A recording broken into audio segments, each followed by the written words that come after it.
Praise the lord. ఈరోజు దేవుని వాగ్దానము, వినుట వలన విశ్వాసము కలుగును, వినుట క్రీస్తును గూర్చిన మాట వలన కలుగును. రోమీలకు రాసిన పత్రిక 10వ అధ్యాయము 17వ వచనము. సహోదరి సహోదరులారా, ఈ వాక్యం అపోస్తలుడైన పౌలు యేసుక్రీస్తుపై విశ్వాసం ద్వారా రక్షణ అనే సత్యాన్ని బోధిస్తున్న సందర్భంలో చెప్పాడు.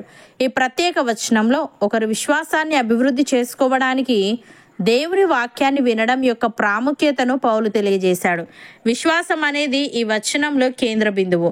విశ్వాసానికి పునాది దేవుని వాక్యము. పౌలు రక్షణకు సంబంధించి చెప్పిన బోధకు ఈ వాక్యం పూర్తిగా మద్దతిస్తుంది. యూదులు మరియు అన్యులు ఇద్దరికీ, విశ్వసించే వారందరికీ రక్షణ అందుబాటులో ఉందని పౌలు వివరించాడు. దేవుని వాక్యం ఒక మార్గదర్శిగా, జ్ఞానానికి మూలంగా మరియు దేవునితో ఒకరి సంబంధాన్ని మరింతగా పెంచుకునే సాధనంగా పనిచేస్తుంది. కాబట్టి తరచుగా దేవుని వాక్యాన్ని వింటూ, అర్థం చేసుకుంటూ దాని ప్రకారంగా జీవించడం నేర్చుకోవాలి. భక్తుడు ఈ విధంగా అంటున్నాడు, మీరు క్షయబీజము నుండి కాక శాశ్వతమగు జీవము గల దేవుని వాక్య మూలముగా అక్షయ బీజము నుండి పుట్టింపబడిన వారు గనుక నిష్కపటమైన సహోదర ప్రేమ కలుగునట్లు మీరు సత్యమునకు విధేయులవుట చేత మీ మనస్సులను పవిత్రపరచుకొనిన వారయుండి ఒకరినొకడు హృదయపూర్వకముగాను మిక్కటముగాను ప్రేమించుడి. ఏలయనగా సర్వశరీరులు గడ్డిని పోలిన వారు, వారి అందమంతయు గడ్డి పువ్వు వలె ఉన్నది. గడ్డి ఎండును, దాని పువ్వును రాలును, అయితే ప్రభు వాక్యము ఎల్లప్పుడూ నిలుచును అని. ప్రియులారా, క్రీస్తునందు ముందుగా నిరీక్షించిన మనము తన మహిమకు కీర్తి కలగజేయవలనని దేవుడు తన చిత్త ప్రకారమైన సంకల్పమును బట్టి మనలను ముందుగా నిర్ణయించి ఆయన యందు స్వాస్థ్యముగా ఏర్పరచెను. ఆయన తన చిత్తానుసారముగా చేసిన నిర్ణయము చొప్పున సమస్త కార్యములను జరిగించుచున్నాడు. మనమును సత్యవాక్యమును అనగా మన రక్షణ సువార్తను విని క్రీస్తునందు విశ్వాసముంచి వాగ్దానము చేయబడిన ఆత్మచేత ముద్రింపబడితిమి. దేవుని మహిమకు కీర్తి కలుగుటకై ఆయన సంపాదించుకొనిన ప్రజలకు విమోచనము కలుగు నిమిత్తము ఈ ఆత్మ మన స్వాస్థ్యమునకు సంచకరువుగా ఉన్నాడు. అపోస్తలుడైన పౌలు తెస్సలోనికైలకు వ్రాస్తూ ఈ విధంగా అంటున్నాడు, ప్రభు వలన ప్రేమింపబడిన సహోదరులారా, ఆత్మ మిమ్మును పరిశుద్ధపరచుట వలనను మీరు సత్యమును నమ్ముట వలనను రక్షణ పొందుటకు దేవుడు ఆది నుండి మిమ్మును ఏర్పరచుకొనేను గనుక మేము మిమ్మును బట్టి ఎల్లప్పుడూ దేవునికి కృతజ్ఞతాస్తుతులు చెల్లింపబద్దులమై ఉన్నాము. మీరు ఇలాగున రక్షింపబడి మన ప్రభువైన యేసుక్రీస్తు యొక్క మహిమను పొందవలనని ఆయన మా సువార్త వలన మిమ్మును పిలిచెను. కాబట్టి సహోదరులారా, నిలకడగా ఉండి మా నోటి మాట వలననైనను మా పత్రిక వలననైనను మీకు బోధింపబడిన విధులను చేపట్టుడి. మన ప్రభువైన యేసుక్రీస్తును మనలను ప్రేమించి కృపచేత నిత్యమైన ఆదరణయు శుభ నిరీక్షణయు అనుగ్రహించిన మన తండ్రి అయిన దేవుడును మీ హృదయములను ఆదరించి ప్రతి సత్కార్యమందును ప్రతి సద్వాక్యమందును మిమ్మును స్థిరపరచునుగాక అని.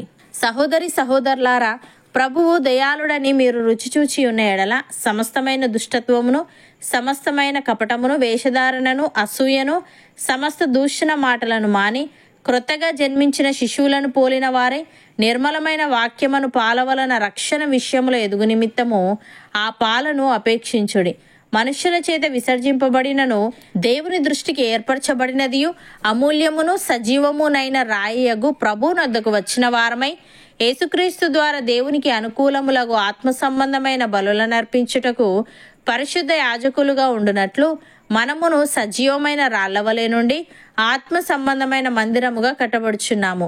ఏలయనగా ఇదిగో నేను ముఖ్యమును ఏర్పరచబడినదియు అమూల్యము నగు మూలరాతిని సియోనులో స్థాపించుచున్నాను.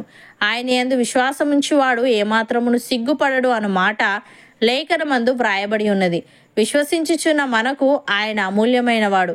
విశ్వసింపని వారికైతే ఇల్లు కట్టువారు ఏ రాతిని నిషేధించిరో అదే మూలకు తలరాయి ఆయను, మరియు అది అడ్డురాయియు అడ్డుబండయు ఆయను. అవును అన్నవారు నాతో పాటు ప్రార్థనలో ఏకీభవించండి. పరిశుద్ధుడా, ప్రేమగల తండ్రి, వినుట వలన విశ్వాసము కలుగును, వినుట క్రీస్తును గూర్చిన మాట వలన కలుగునని విశ్వసించే వారందరికీ రక్షణ అందుబాటులో ఉందని నీవు తెలియజేశావు.